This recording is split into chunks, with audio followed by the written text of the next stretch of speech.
ছাব্বিশে সেপ্টেম্বর মহান আদর্শ ব্যক্তিত্ব ঈশ্বরচন্দ্র বিদ্যাসাগরের শুভ জন্মদিন উপলক্ষে রাজনগর হাই স্কুল বিদ্যালয়ের মূর্তি প্রতিষ্ঠা, আবরণ উন্মোচন, শ্রদ্ধা জ্ঞাপন এবং সাংস্কৃতিক অনুষ্ঠানের আয়োজন করা হয় বিদ্যালয়ের পক্ষে।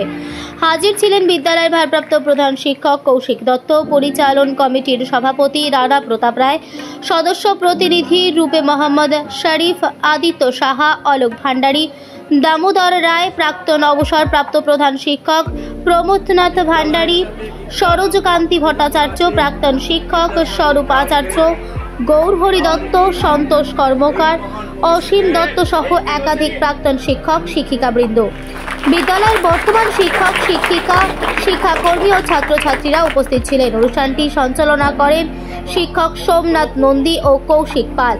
বিদ্যালয় কর্তৃপক্ষের এমন উদ্যোগে আয়োজনের প্রশংসা করেন সকলে। বীরভূমের রাজনগর থেকে মোহাম্মদ শফিউল আলমের report, smile India news Bangla.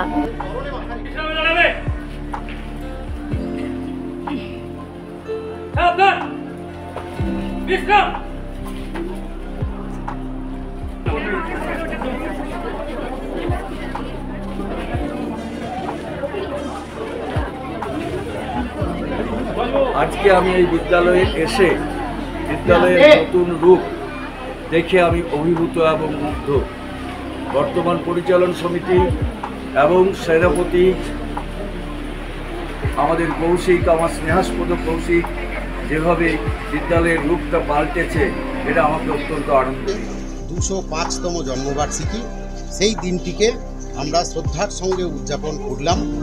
আমরা বিদ্যালয়ের আমি দায়িত্ব নেবার পর থেকেই আমার একটা স্বপ্ন ছিল যে বিদ্যাসাগর ছাড়া বিদ্যালয় মানায় না, সেই বিদ্যাসাগরের একটি আবক্ষ মূর্তি আমরা প্রতিষ্ঠা করব। সেটা আমরা করতে পেরেছি।